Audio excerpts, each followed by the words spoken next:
You know what I picture? That meme or that clip that's all over the internet of the mountain lion on the steep terrain going to jump on the goat, and then the goat does his little spring escape move, and then you just see the lion like falling into his death in slow motion. That's Mark trying to jump on a bandwagon of a team, and then that team thing, nah, and then Mark just saying, ah. That's how I picture it. It's how it feels.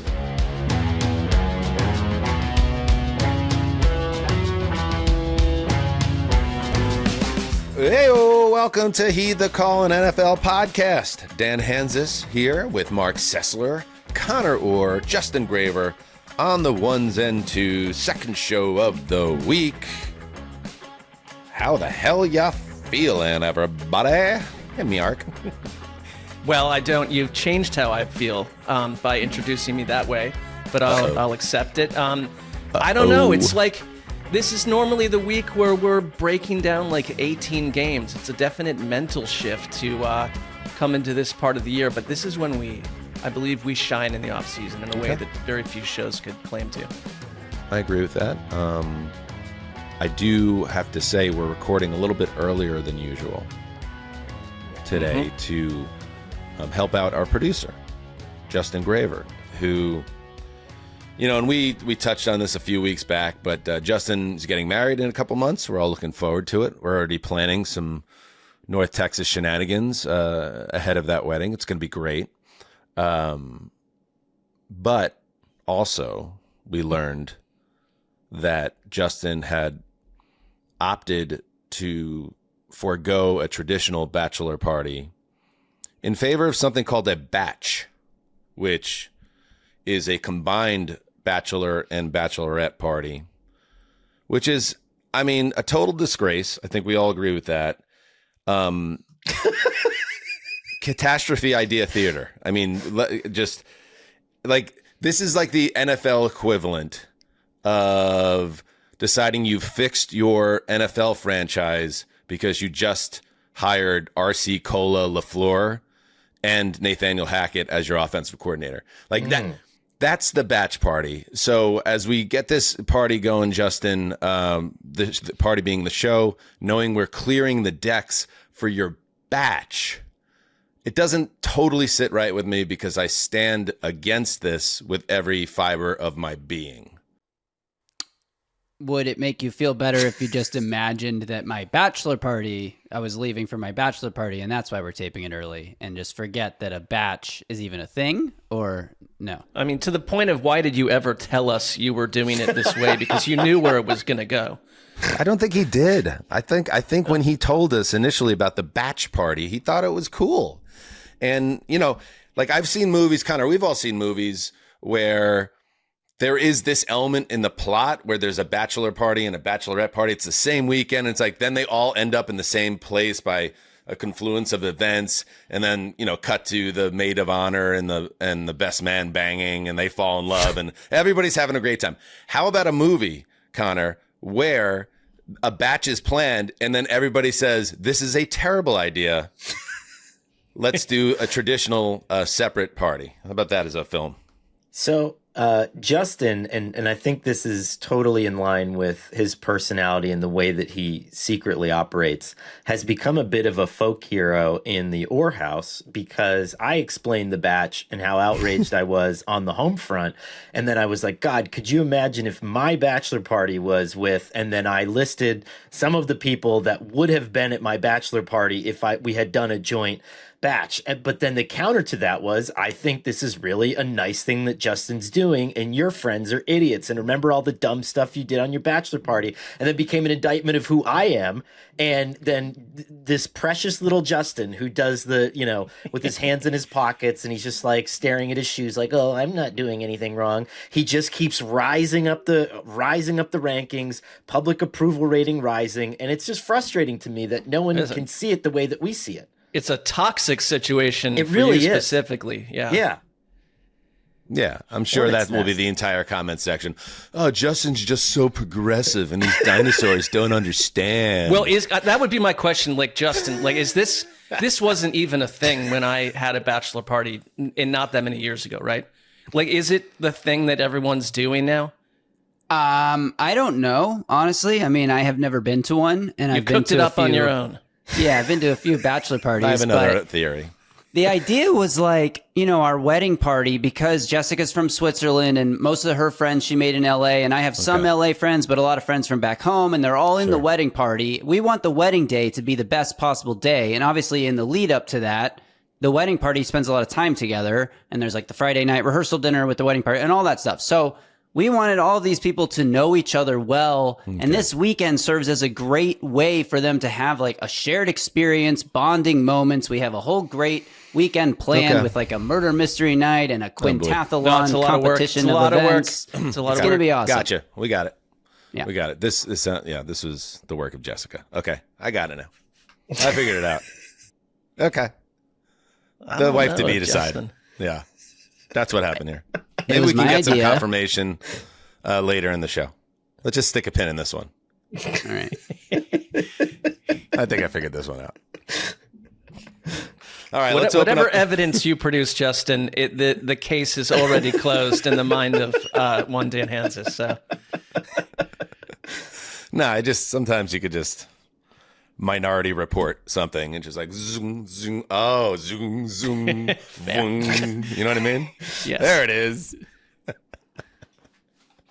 right, let's open up the mailbag as we promised. And I want to say this about the mailbag. We always appreciate questions, Mark, right? From our audience, because that's them connecting with us in a direct way. But I also don't want to, I want to be real.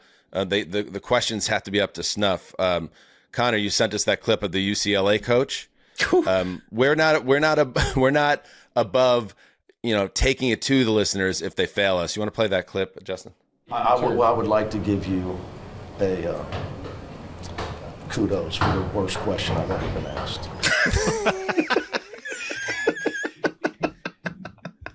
I would like to give you a kudos for the worst question I've ever been asked. Who was this gentleman's name again? I want to give Mick Cronin. Actually, play the whole clip, Justin, because this is, again, in the mailbag situation, we're entering into a sacred bond, not dissimilar to Justin and Jessica, and trust has to be there. Give us good questions. We'll give you good responses. Here's this whole back and forth. What was your thought in the student section chanting Booker's name? I could give a rat's ass about the other team's student section. Overall, the way that you I would like to give you a kudos for the worst question I've ever been Kudos. All right. Did you like You should take it. the preparation of the... Do you really think I care about the other team? No, I don't think you care about the Are other. you raising your voice at me? No, I'm There you are. There you are. Come on, dude. not raising. Come on. Yes, you were. Everybody's standing here listening to you. Everybody. This is on camera. They can hear you.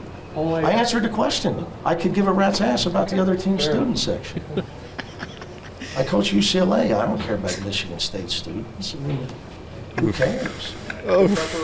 Conor. Are you raising your voice to me? It's so good. incredible. This is bringing back just Vietnam flashbacks to Cub reporter Dan Hanzus for the Journal News asking Rockies manager Clint Hurdle why Preston Wilson, the former Met, wasn't playing in the day game after the night game in the middle of September with the Rockies out 20 games in the standings, and him just turning to me and being like, "Is it all right if I give my guy a day off?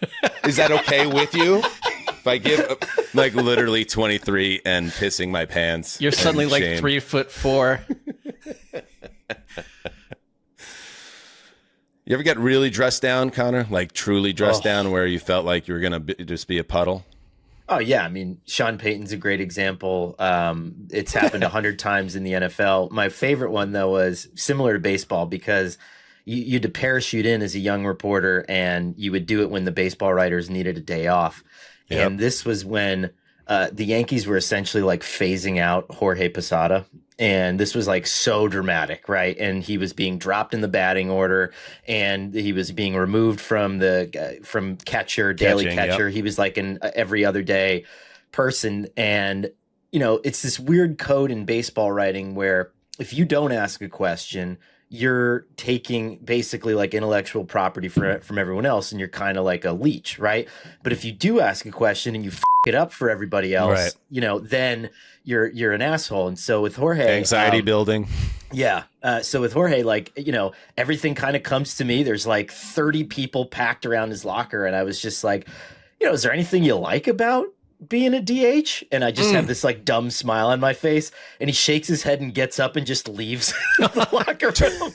And so everybody's just looking at me like, you dumbass. And I was like, I don't know. It should be known that Jorge Posada was one of the core four of those Yankee championship teams and a very intense, fiery competitor. Yeah. Yeah. Wow. Messed that one up. Yeah.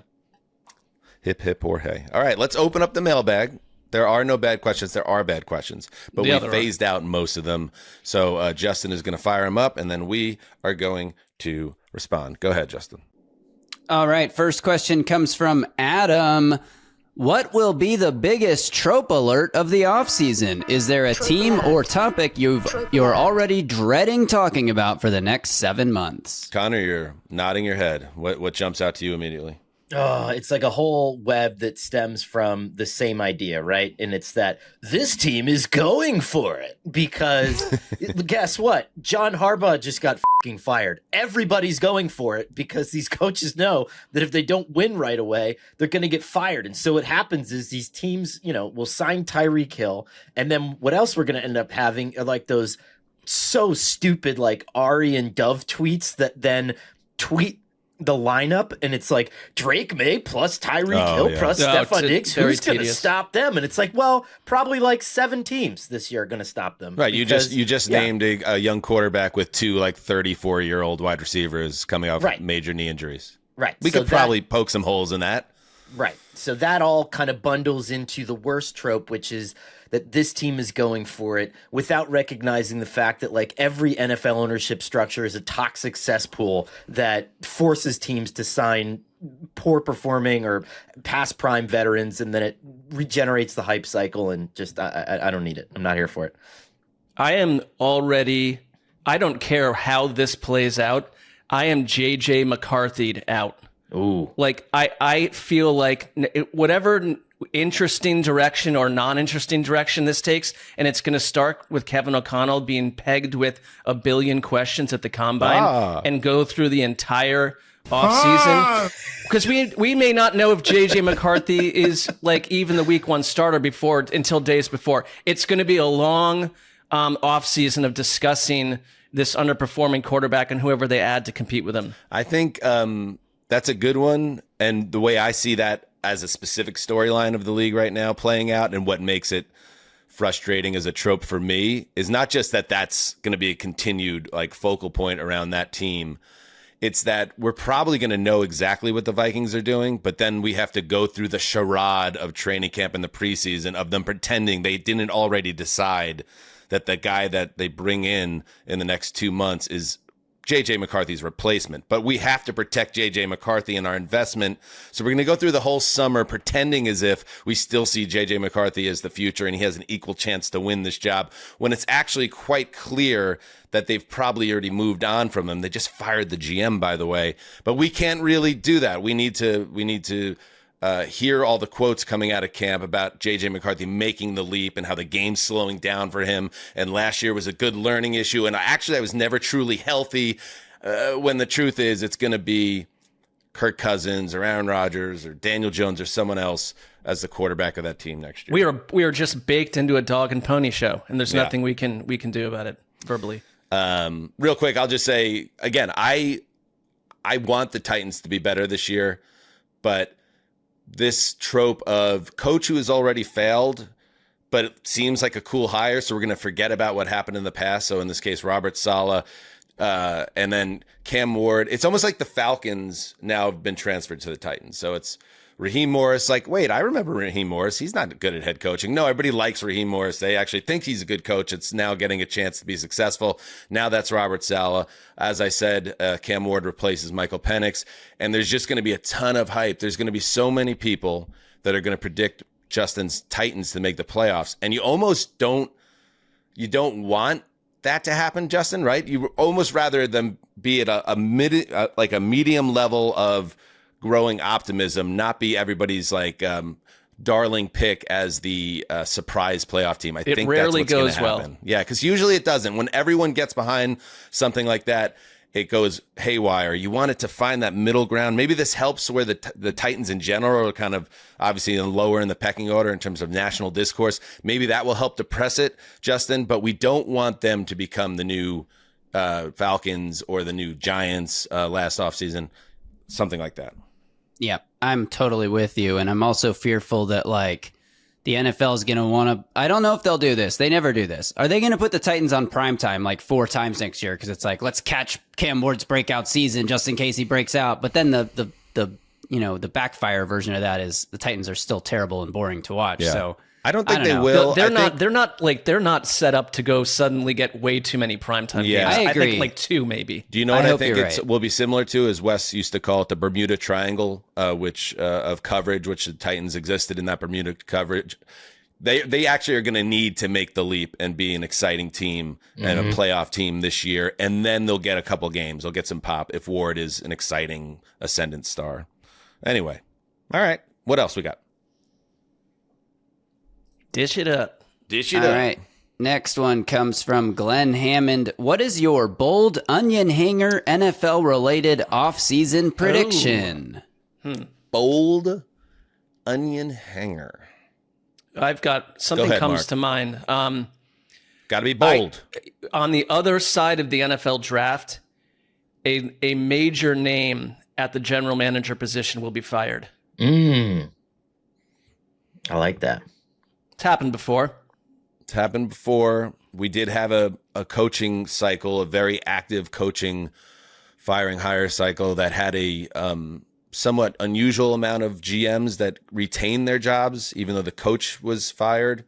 So what about like a maybe- Joe Shane whose role has already been somewhat reduced? Yeah. With the emergence of Don Aponte, who's had like 42 jobs inside Don the NFL. Aponte, yeah, and maybe, yeah, I think that's a good potential call because they don't want to blow up their staff and this close now to the draft. Yeah, I could see that happening. I could see that. How about you, Connor? I think that after the combine, we're going to hear that the Steelers have made a call on CJ Stroud. See if CJ Stroud's available. Ooh, that's Like a good that. one. Like that? Yeah, I do. I think that's certainly something that makes sense. CJ Stroud's value has never been lower, obviously.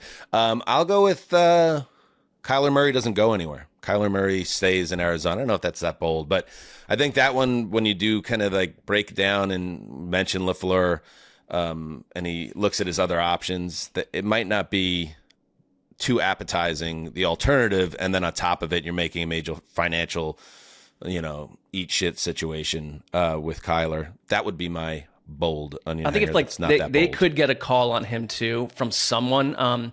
Right. But if you're positioned to be in a good place in next year's draft with a young quarterback, it kind of makes sense to keep Kyler for 1 year and just see what happens. Right. Maybe. Unless you I want think to tank, because as much as he's been a disappointment in recent years, he'll win you 7 games. yeah, if he's healthy, which is also a big if, yeah, he will keep you kind of from being truly wretchedly bad. But maybe that's giving him too much credit. He's really fallen off. Like him and Stroud both in different lanes, but also from where they were even a couple years ago to now. Tua also.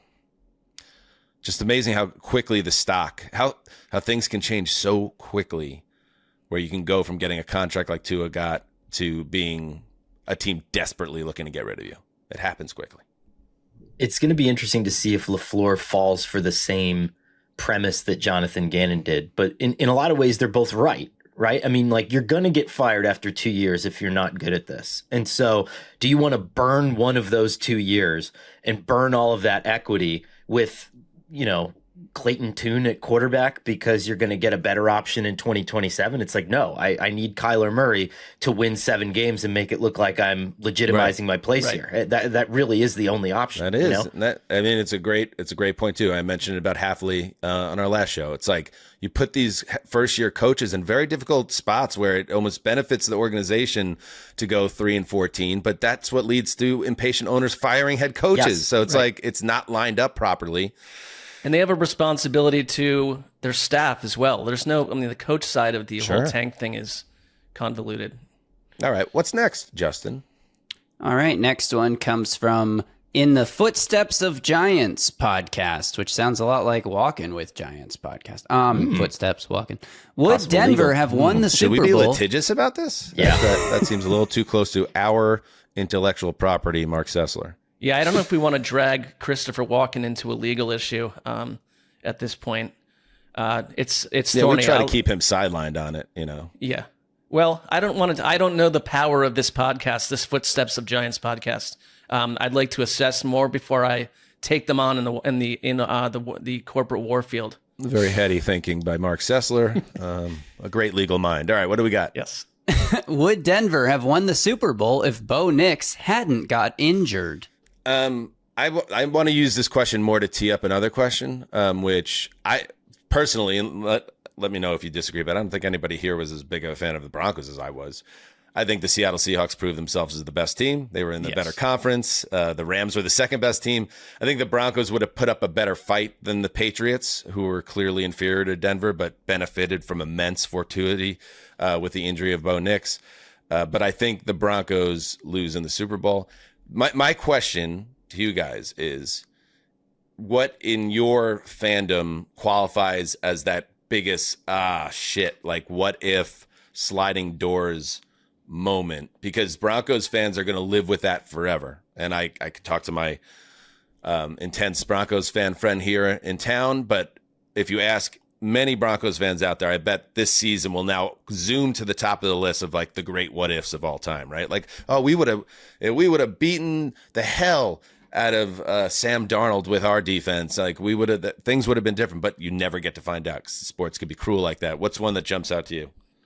For me, a team, it would be the Rams because you were the closest outside. No. I mean, in your personal experience, like sliding doors, like, if this just would have been different, like as a football fan. I'm not going to go down the weathered road of the drive or the fumble because I think Cleveland would have lost all those Super Bowls where they fell in the AFC title game. I really do.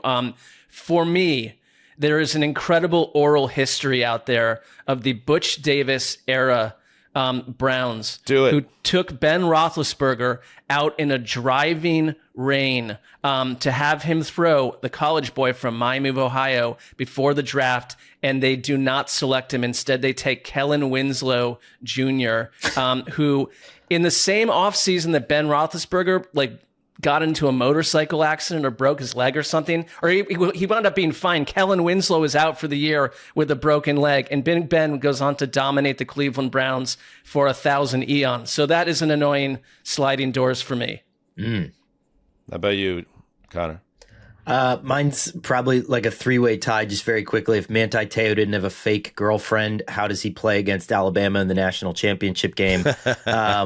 If the zero blitz gets home against Ohio State in last year's national championship, do we come back and pull off the most stunning comeback and win a national championship for Marcus Freeman? And then the dipshit Yankees fan, who I'm sure Dan just loves, that ripped the ball Jeffrey away. Mayer? Yeah, that fucking asshole. You know, He was entitled to that ball. Eat it, Tony Tarasco. Right. Yeah. Okay.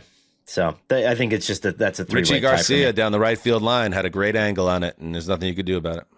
Yeah, I mean, and then all the Yankees fans walked to school like little special boys, like they got to do every day from 1996 to 2000. So that was the Tuck Rule moment of that dynasty, because that kick-started their first win with Jeter as a rookie. So yeah, I can understand why that wouldn't sit well with you, Connor. I'm sorry. I think for me, the Rodgers Achilles and the Greek tragedy of it all on Monday night with the American flag, obviously. But I think the same Achilles injury, but Vinny Testaverde, week 199, actually sits with the Jets fans who truly know that team was much better set up for a Super Bowl in 99 before that happened. But I think for me, it's got to be Belichick. Belichick resigning as HC, the NYJ, to go to the Patriots, and like what happens if that doesn't happen? That's a tough one. That one keeps me that was awake at probably night. the top 5 most embarrassing team interaction with head coach I can even think of. I mean, the Jets never really recovered from that. No, it was a toughie. Tough sitch, classic tough sitch. do you honestly think though that he would still in your heart of hearts? Yeah. Do you think that he would have made it 4 years Like if he went into it with all the intentions. Yeah, and I think at that time, I think he is an enormously successful, brilliant head coach in his heyday. I think the Patriots certainly wouldn't become a dynasty. Who knows if Tom Brady's even on the Patriots in this scenario if Belichick isn't there. It's just like, you never know. You never know. And the chicken and the egg of Brady and Belichick will be discussed till the end of time. Maybe Belichick needed Brady to ever win a chip. But yeah, just the fact that what that did for the trajectories of both those organizations is something. It's why I'm an asshole, like playing that Scott Zolak stuff. Like it all that's ground zero of the, Belichick and his decision and how that changed football history. They Certainly hurt you when you AFC were East. young and vulnerable. Yes. When it hurt the most, and they never stopped doing that to you. Right. And to be clear, not the Patriots, the Jets. Yes. And I'll say Luka Doncic being traded. Does Kyrie still tear his ACL? Do the Mavs still get Cooper Flagg? Who knows?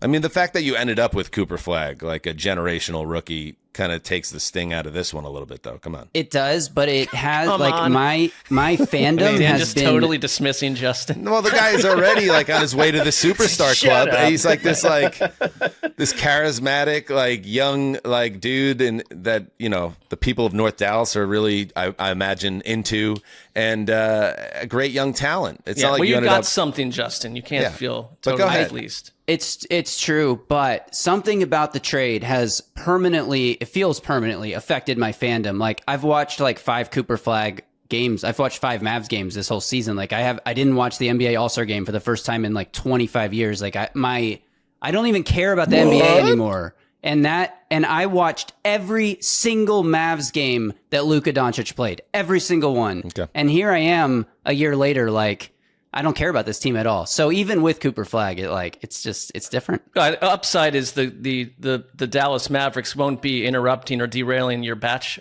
gathering. That's true. With your interest at this Yeah, low way point. off the grid. Cooper Flagg, way off the grid this weekend. All right, let's take a break, and we can continue on with the mailbag. Becoming a parent has a way of shifting everything. You stop living just in the moment and start picturing the future. First days of school, big dreams, and all the little moments in between. For me, taking care of my family also meant preparing for the what-ifs, even the ones no one really wants to think about. That's why I chose life insurance through Ethos. Absolutely. What impressed me right away was how easy it was. Ethos lets you handle everything online, from getting a quote in seconds to completing an application in about 10 minutes. Some people even get covered the very same day. There's no medical exam. You just answer a few health questions, and that's it. Coverage can go up to $3 million with plans starting around $30 a month, Dan. Yep, and we're not the only ones who trust them. Ethos has earned a 4.8 out of 5-star rating on Trustpilot from over 3,000 reviews. Plus, as of March 2025, Business Insider named Ethos the #1 no medical exam instant life insurance provider. Protect your family with life insurance through Ethos. Get your free quote in minutes at ethos.com/HTC. That's ethos.com/HTC. Ethos.com/HTC. Application times and rates may vary. All right, we are back. It's Mailbag Thursday on HTC. Let's dig back in. What? All right, next question. I don't know. Comes from Thomas Reisman. Two-parter. Part 1. From which hill you were willing to die on before or during the season, you now have to do the walk of shame back down? And who do you owe an apology? I'll I go don't know if first on this one. Is that second one sports related or like just in your life do you owe somebody an apology? My dad. This is an opportunity to take that wherever you want, Mark. Okay. Sure. I guess I would say I definitely downplayed the importance of Mike Vrabel in resurrecting the Patriots, and I thought he was a really good hire, but not a guy that could get them to the Super Bowl in year one, and we'll find out if that team truly was that good or it was just like a blessed year. But at the same time, I definitely owe Vrabel and Robert Kraft a bit of an apology because that was a master stroke in getting out of a bad decision and into a far superior situation. And I did not think that Vrabel had that level of juice going into this year. believe that I owe an apology to the fan bases of multiple teams that I jumped on far too quickly, and I'll just pick one out of a hat because it felt real to me. Like my fascination with the Tampa Bay Buccaneers, which looked good early, but my inability to understand what was really happening there as it was slowly tumbling like a pack of sheep off a cliffside, like not to see that this was going in the wrong direction, and to stubbornly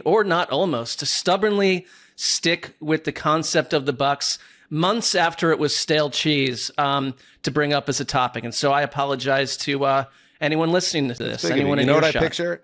That meme or that clip that's all over the internet of the mountain lion on the steep terrain going to jump on the goat, and then the goat does his little spring escape move, and then you just see the lion like falling into his death in slow motion. That's Mark trying to jump on a bandwagon of a team, and then that team being nah, and then Mark just saying nah. That's how I picture it. It's how it feels. Yeah. How about you, Connor?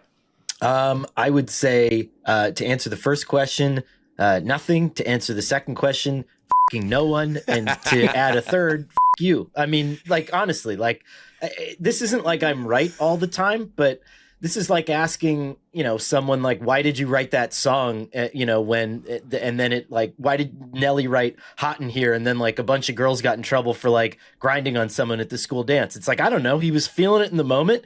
He said it. He went to the studio and he laid that shit down. Like, that's what I do every day. I come down here and I lay that shit down. And if you don't like it, you, I'm working with the information I have. Like, I don't feel like I have to apologize to anybody.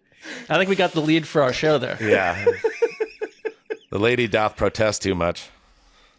I'm just saying, like, I'm supposed to apologize to, like, when I keep this up. You're going to be with like Dan Orlovsky in the A block on Get Up. Good for you, Connor. Thank you. You do not back down. All right. Next. Okie dokie. Next one comes from Colton. His answer is Russell Wilson, the New York Giants. But yeah, go on.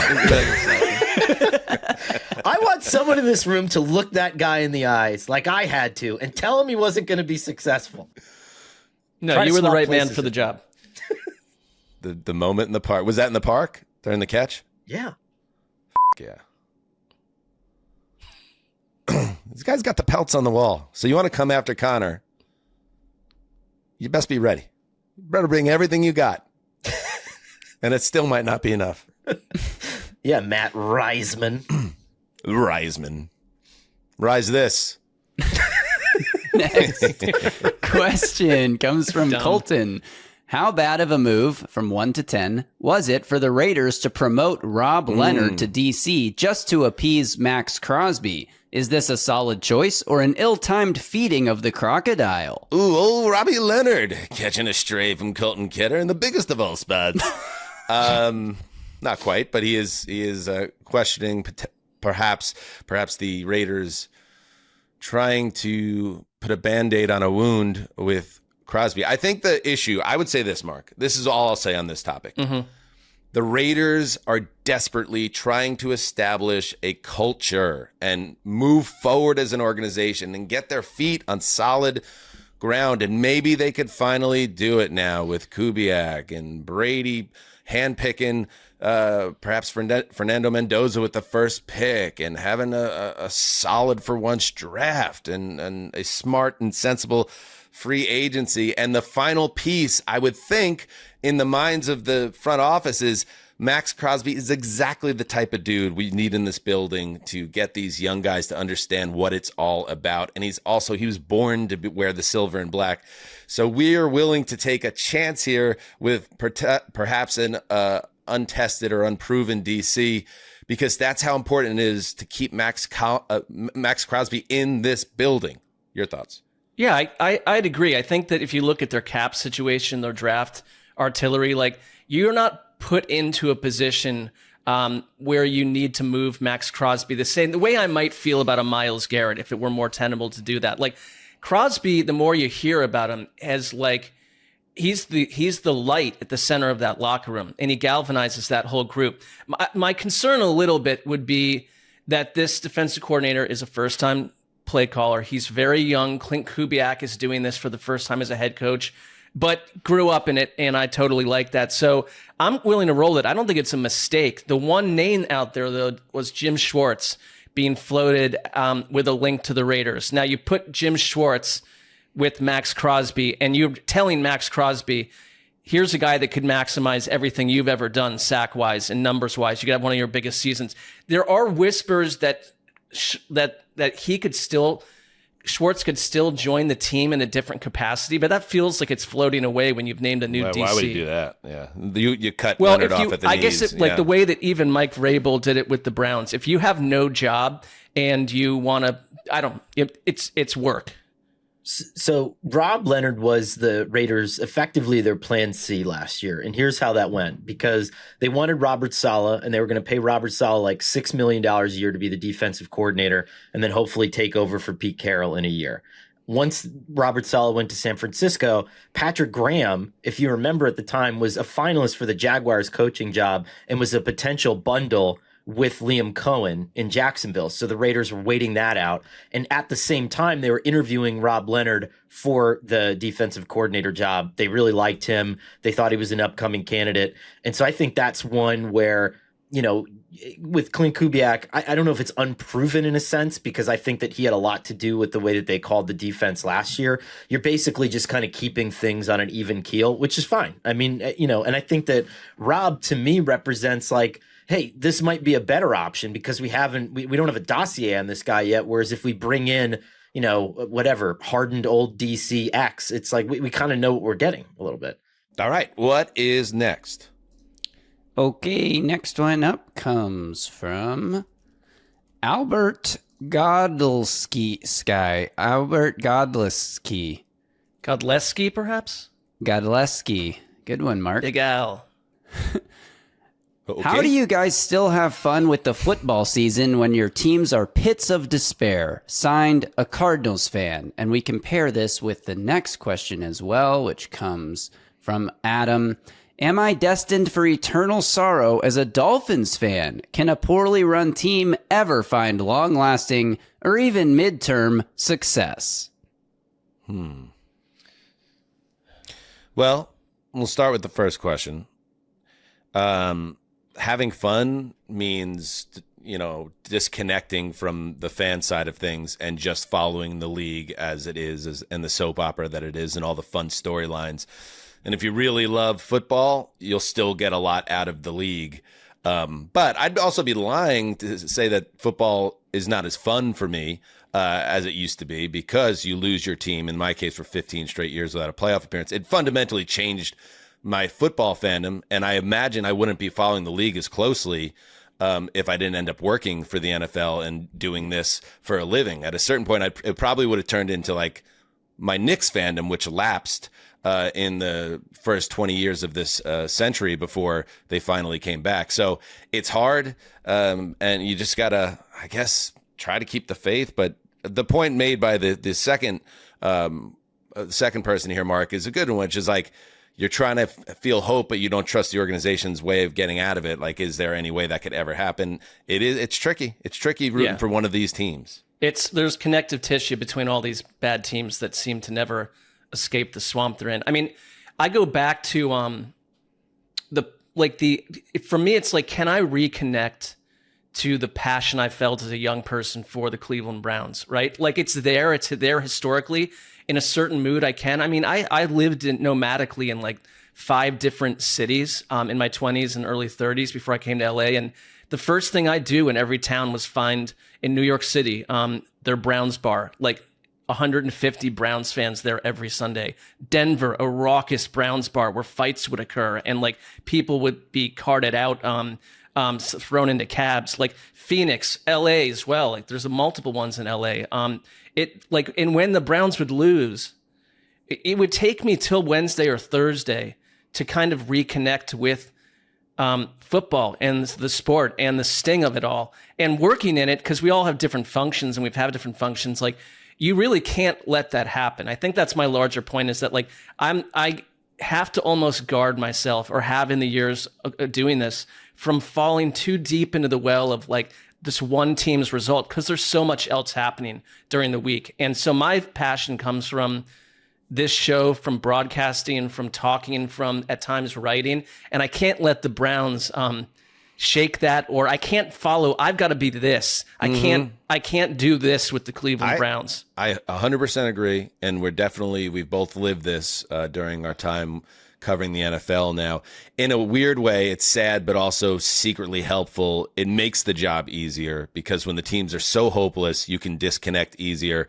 I don't know. It would be very difficult to do this job if the Jets were relevant year after year. And my fandom, people complain that I talk about the Jets too much, as it is, and they haven't made the playoffs in 15 years. So maybe this is exactly how it has to stay for the rest of time, or as long as we do the show. If they became a surging power, the three of us are cooked. Yeah, I don't know. And we know that. So, I have no idea what would happen. I guess. Well, we'll never know. So that's another way to look at it. All right, what's next? Okie dokie. Next one comes from Tom. Do you guys ever watch the daily NFL/sports talk shows like First Things First or First Take? What sort of future do those shows have? Do you think CBS would ever start one with Tony Romo? What? what's going on here? I don't know. Yeah, I don't really. Connor, you take this one. Go ahead. This team is DTF, Jim. I guess quickly, no. I don't watch any of the daily NFL sports talk shows. And that's not, I think that there is an art to them. And I think that the people who do them are talented in that specific medium. But I don't like to be tricked for a living or, kind of blanketed in false outrage. So that's not the way that I want to spend my day. And this is not like a diss on football. I just put very thick borders between my job and what I do for a living and what I define as personal enjoyment, because I feel like beyond football, I need to have a life and a humanity and an existence. And so anything that I do for fun has nothing to do with football, unless the only time I'll break on that is, if Notre Dame's in the national championship or in the tournament, or I really like Division II college football, like Montana State, like the championship game, because there's a lot of cool offensive stuff there. But otherwise, I'm not consuming any football content other than to study for my job, if that makes sense. And I think also for doing shows like this, I intentionally don't watch stuff leading up to when we do our own show. I just don't want to be infected's not the right word. Just kind of, I want to come up with my own ideas. But if I'm in a hotel, I'll watch some of it. I like seeing them shout at each other once in a while. All right. I don't watch anything. Yeah, I really don't. Unless it's on in a bar or something. In which case, the if it's being spoon fed to you. In Even a then, place. you go find the Touch Tunes machine and you throw on something a little weird just to see what the reaction's going to be. I think that's just get people. Just get people uncomfortable. Get people talking. Yeah. All right, what else we got? And Tony Romo. I mean, listen, I think Tony Romo is going to play out this contract and probably just walk away, I would think, and go do something else easier where people aren't just constantly busting his balls for how fucking terrible he is. He's like, I now have more money than I can ever spend in my life. I've set up generations of Romos to come. I'm just going to do the Joe Montana thing. You're going to see me pop up here and there. I'll do speaking engagements.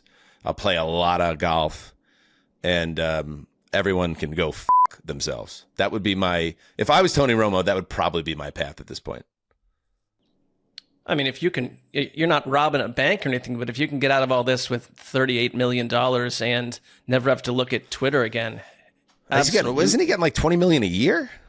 What was the Romo contract? Yeah, I think it's 18. No, because the other thing, using Romo, now that we're on the Romo wormhole, let's not stay here too long, but once you are the established number one guy, like it happened with Phil Simms too, who Romo replaced, it's going to be tough to then stay in the industry, take a haircut, and then not be a number one guy somewhere else. It's kind of, the arc is a little tricky. It's probably, yes, more likely Fox hires him to replace, whoever in the on the dais if he wants to do that. But I think we're coming to the final years as Romo as a play-by-player. When you get the sense that Phil Simms maybe financially had a different requirement to stick around longer than he did. Romo does not need to do this for 40 more years if he's been smart with his money. Yeah. Sims was the number one guy for a long time. I think it was like he completely got erased. But before everything, he's probably annoyed. Phil Sims is like, wait, as soon as I leave, every guy starts getting $20 million a year? What the hell did I do wrong? Connor, I wonder if you've had this experience, like having interviewed Phil Sims for a couple larger features that I did way back when. I'm not categorizing him as a rude person, but I've never had someone come at me with more attitude and just sort of like a grumpiness to each of my questions, which were about broadcasting. You got Clint hurdled? It kind of left me speechless, and I went back and listened to it a couple times to see if the tone was what I thought, and he's just coming after me.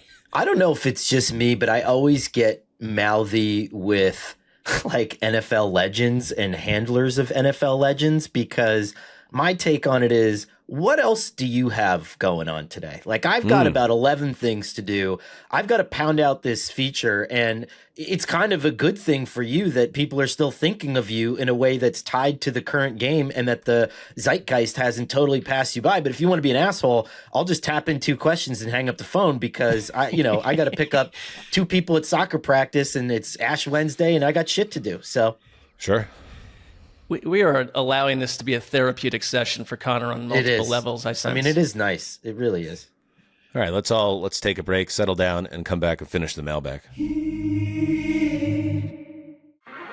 All right, we are back. Let's dig back into the mailbag. What else you got in there? All right, next one comes from Mason DeBrail. I don't know. What's Mark's take on the current state of the Star Wars franchise? Well, I'll probably get about 8 seconds here. It is a complete disaster, in my opinion. And I tweeted it about yesterday. I'm sure you read that, Dan, and voiced my concerns about the direction of the franchise in general. They are coming up with a film called Starfighter that stars Ryan Gosling. So I think they're trying anything. Very little, if nothing, has appealed to me in a decade plus. Is this like the entirety of Star Wars fandom now? Just you guys complaining about how horrible everything is? It's a very segmented. I don't know exactly, but it's a very contentious, segmented fan base. Like with a lot of stuff where it's like you got the studio head that comes in and kind of screws everything up. Yeah. And irritates old people that watched this stuff in the 80s. But you'll be there. You'll be there opening weekend. I don't. Where? At the movie theater or something? I don't know. For the Star Wars 47, the hope is continuing to beckon or whatever. No, I will not be there. Like they have these things that when I was, a child or in middle school, most of these things have gone south. Like my favorite film franchise as a child has gone south. My football team is an apocalyptic mess to the eye. You got to let things go. That's what I'm going to Google it to do.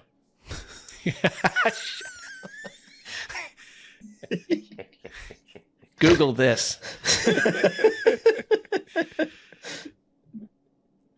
Easily my favorite part of the Tuesday show. Oh, boy. All right, what's next? Okay, next one in the mailbag comes from, I love this one. I love this for so many reasons that have nothing to do with the actual question. Okay. So this Twitter user's name is Thickfingers with the handle at Mr. Thickfingers. Oh, boy. And the question is, which is their next team that is going to move and to where? And I just love that Thickfingers has a typo in his question. Fingers, yeah. It's like perfectly. Do you think that's part of his shtick? He includes a typo stylistically? It better be going forward because it's really it is good.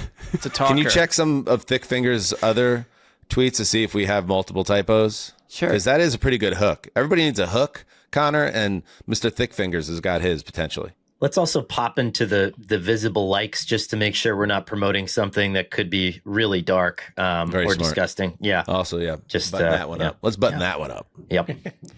As far as the question, while Justin does the most important things associated with this one, I feel like it's been pretty quiet on this front now. Connor, I don't know which is the next team that is going to move. Like, I looked up before the show, I just checked in on the Chargers lease, and that lease runs through 2040, and they're paying $1 a year to be a tenant, and they just built a brand new facility right here in El Segundo.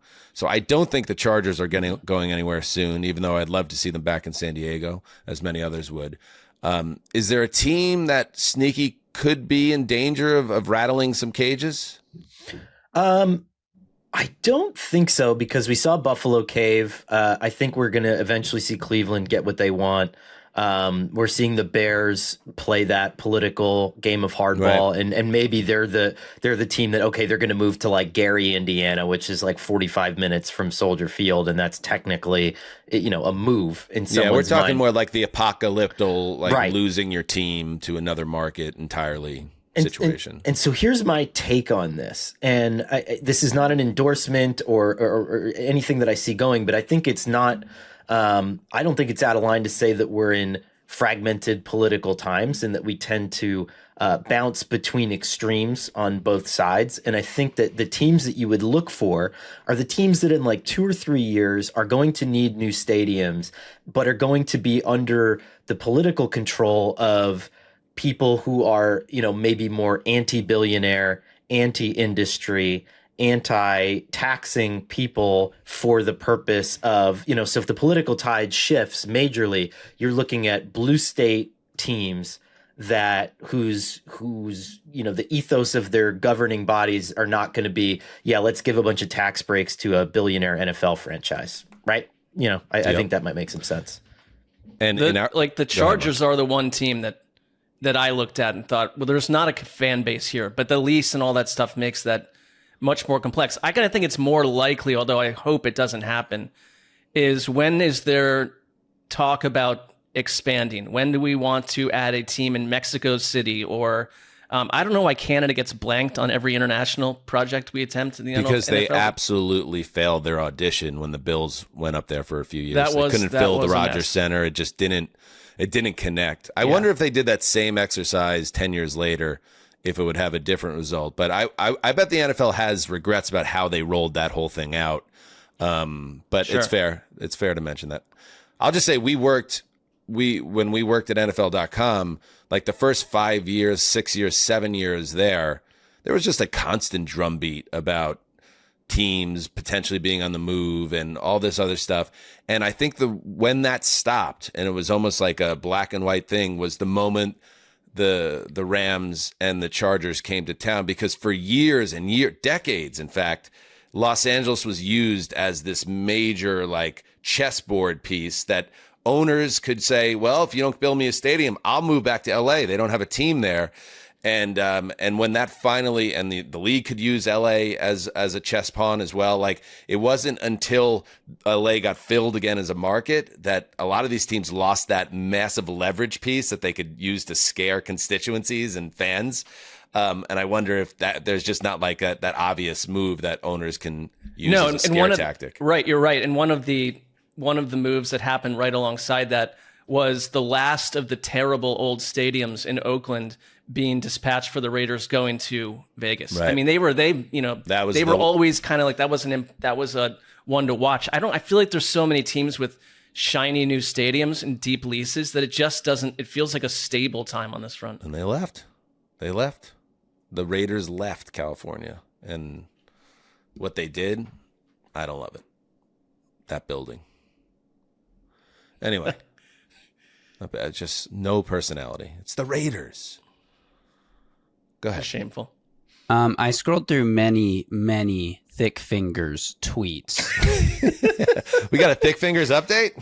I only found one other typo, so it doesn't seem to be a shtick, but hey, Thicky, it does happen. Let's work that. Let's get that going. That's an angle. Let's lean into that and make that part of your brand. That's unsolicited advice from the HTC heroes.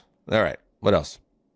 Okay, next up comes from Mocha Juniors, and this is a very complex question, but I think we can take it anywhere we want. Best sequel Godfather Part 2, Paddington 2, Burton and Taylor 2, Use Your Illusion 2, Marino 84, The Bends, Nevermind, Succession Series 2, Season 2, or Donald Trump Jr. And I will go first before I turn it to you guys and say the best sequel ever is Terminator 2. The real cinephile. Go ahead. Terminator 2, best sequel ever. No, you're going off list. Argument. Yes, I am. Best sequel. I was Over Burton and Taylor too?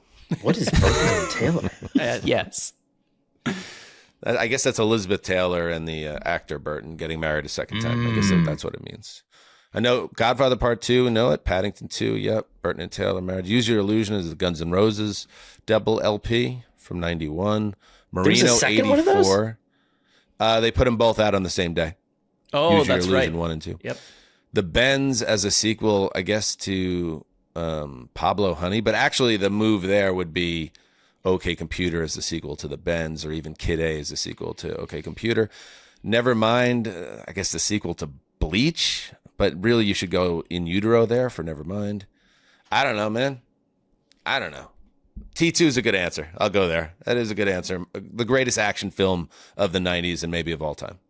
Has anyone here actually seen Paddington 2 besides me? I heard they're brilliant, both films, but I just missed it as a dad. Why would you see Paddington 2, Justin? Because but not Godfather Part 2.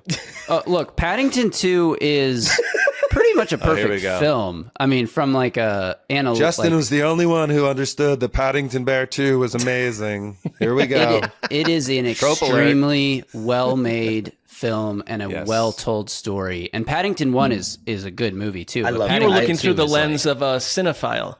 Yeah. Any genre is welcome in your home if it will advance and your own nature. And just to preempt the little, throwing the bouquets here, it's widely seen that Paddington 2 is a great, great film. I don't know anything about it. I think if my sons were born 2 years later or sooner or whatever, we would have been in the Paddington window, and I just missed it. Mm-hmm. But I hear they're great. I think your sons are now at the age probably where they wouldn't give a shit about it, but in 5 to 10 years, I think it's a movie that anyone can watch. Like adults should watch it and would love it. So it's a really good movie. I mean, I saw it in theaters with my kids. I loved it, but I would have been bothered if I was just sitting next to Justin alone. I would have. I'd be like, what is that? I would have What's going on with that popcorn security on his lap? Yeah. Right. Well, yes, Jessica and I watched Paddington, and then we watched Paddington 2. After the hype about how good Paddington 2 was hit our awareness. Too much information being unfurled verbally.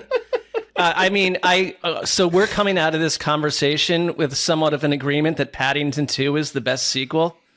No, Terminator simply 2. that it was a well-made film that was okay. I'll comfortably say Godfather 2 just because I think you're kind of struggling to pitch something else. Back to the Future 2. Sisterhood of the Traveling Pants 2. You know what though? Rambo, as the follow-up to First Blood, was amazing. Yeah, that surprised me, Mark. But yeah, that's how about Recovering the Satellites by Counting Crows, the follow-up to August and Everything After. I hear you. But nothing will ever be what that first album was for me on the Counting Crows. I like front. that they took it in a different direction. Let's save it for the throwback podcast, though. Empire Strikes we won't be on Back. that, but. What's that, Justin? Empire Strikes Back. Oh, come on, we already did this. But see, they actually did the impossible. But I didn't want to bring it up because the audience on this show is just a repulsive conversation partner on the Star Wars front. So you'd have to just say, from a cultural standpoint, that sequel has had more impact on America than any other sequel. Yeah, I'd Google it. I'm gonna click the off button on this device very soon. All right, one more. Let's do it. Okay, last one comes from Alex Everson. Standard, when will there be new merch? Question. Oh, yeah. Season 2, Ceci, of HTC merch. What are we targeting? Springtime? Is that what we talked about? I think springtime was what we discussed. We're constantly thinking, working. I've got a couple of kind of secret ideas that I'm cooking up to share with the inner group before we go wide with it. But no, we have the flexibility to come up with stuff on the fly as things are created in real time on the show. So it's a living, breathing, fabric-shaped document. Wait, what? Well, just like it's a journey. It's constantly moving. That's true. I agree with that. It is. There will be more. You just lost me at the fabric-shaped document, but I get it. Living, breathing document. Living, meaning breathing, like yes. it's a fabric. It's made out of fabric. Yes. Be on the lookout in a couple of months for a drop, and if you haven't gotten your merch yet, our initial drop, there it is. heedthecallpodcast.com for exclusive merch. More coming on the way. We love our hedonists. All right. So, Justin, we're going to get out of the way. You're obviously got to edit this show and get it up and out the door for this batch. Stated opinions earlier in the show. I wouldn't mind. Is Jessica available by any chance? Would she be available for comment on this? I was trying to get Jessica, but she is unfortunately tied up in work calls because she's taking the next 2 days off too. She's got to get everything done today. Right. And the last thing she wants to do is take strays and arrows about her weekend plans that she's probably very involved in. Oh, what a white knight you are, Sessler. Well, no, I want it to happen, but I can understand why she doesn't want it to happen. There's no strays. It was simply I would like to have a conversation about why she made this decision on Justin's behalf. That's fair. I actually wrote out 3 questions for Jessica because it did make its way into the rundown, but I'll save those. Yeah. We'll table those. But I guess, Connor, I mean, but we'll be cool about it. Like, have a great time to Justin, right? Like, enjoy yourself or whatever. Yeah, it's just like I think I still, and I just want you to know that I still think about this every single, like, at least twice a week. Okay, when I was in 7th grade, okay, the big pinnacle of 7th grade was a sleepaway trip, both sexes. Right, going off to this camp in the woods, and it's where everyone has their formative hand-holding experiences, right?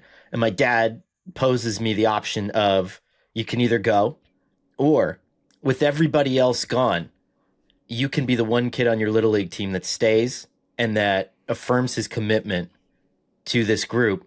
Maybe you'll get to pitch. Maybe you'll get to play first base like you wanted. Classic dad And so I move. stayed for like a shitty game where we lost to Doc's Deli like 11-2 and got drummed because all we had were the younger kids on the team. And meanwhile, all my friends are just like flowering as people and seeing things. Yeah, just like tongues and mouths and like, I'm just saying like not that that's going to be the theme of your bachelor party, Justin, but like, the one that you would have. But I'm just saying like some of this stuff does stick with you for the entirety of your life. So I know you're content with your decision, and I hope you are, because that is wise counsel. Yeah. So you're telling me not to have the weekend away with both sexes mingling and partying weekend away together. with both sexes is akin to doing the right thing and staying home and playing for your shitty Little League team, whereas going on a regular bachelor party would be like going out into the wild with no supervision, little supervision, little rules. And like, let me just say, like, what you're trying to counter here, Justin, is almost like akin to being snipped, Connor, to bring back something from your personal life. Like, you're removing all the danger and any elements of true adventure that could come out of this weekend, because everyone's going to be on their P's and Q's ultimately. We don't want to do anything to mess up the wedding. Hold on. I feel like at a bachelor party, I would say about 4% of what I would say if there were like half the people were women. Hold on. Well, very quickly. Is your anti-vasectomy take based in the fact that you could still create a pregnancy and that's like a spice in your life right now? Like, I told you, I don't comment publicly on vasectomy related conversation I'm getting anymore. killed on various parts of the internet for my comments yesterday. I'm happy for you. Don't put and me your in family. Camp Batch. Do not put me in Camp Batch. This You was batched a medical yourself, bro. choice. Yeah. This was a financial and medical decision. Nothing else. Connor would be a perfect late ad to the batch party. He's Right, safe. zero threat. No threat at all. Oh, I am so anti-batch, and I'm not going to say the thing that you guys hate, which is that two things can be true. But I can be anti-batch and I can be pro-vasectomy. Don't put me in the other camp. Don't put me in a box. I'm sorry, Connor. Justin, and we're sorry to you that this is natural guys busting chops, right? Like we want you to have a great time. Well, it's become crystal clear why we were not invited. Well, here's what's going to happen is most people in the comments are going to take up for me and call you guys losers. And so it'll all balance itself out. Another that way. win for the producer. And I would like to get it firmly on the record. This was my idea. I pitched it to Jessica. We started talking to our friends about it literally a year and a half ago. Before I even proposed, we were talking about this idea. So yeah, super excited. Can't wait. Is there any brushback from anyone? Is anyone saying, I'd rather you do it this way? They're all completely compliant. Everyone's super excited. It's like a bunch of Kirk Cousins' buddies. That's everyone's like, oh, it's going to be great. Cherry Cokes all around. Yes, we did get Cherry Cokes. Yes, they're in the garage right now. Well, have fun, Justin. Have a great time, buddy. Enjoy yourself. Everybody have a great weekend. We are back with 3 shows next week, Combine Week in our league. So we're going to do, as we always do, reacting to the press conferences of the head coaches and the general managers from Indianapolis ahead of the Underwear Olympics. So make sure you're there. When's our next show? Is it Monday? It's Monday, right, Justin? Yeah, I'd Google it. All right, thank you. Monday, HTC returns. Till then, have a great weekend, a safe weekend, a batch-like weekend. Heed the call.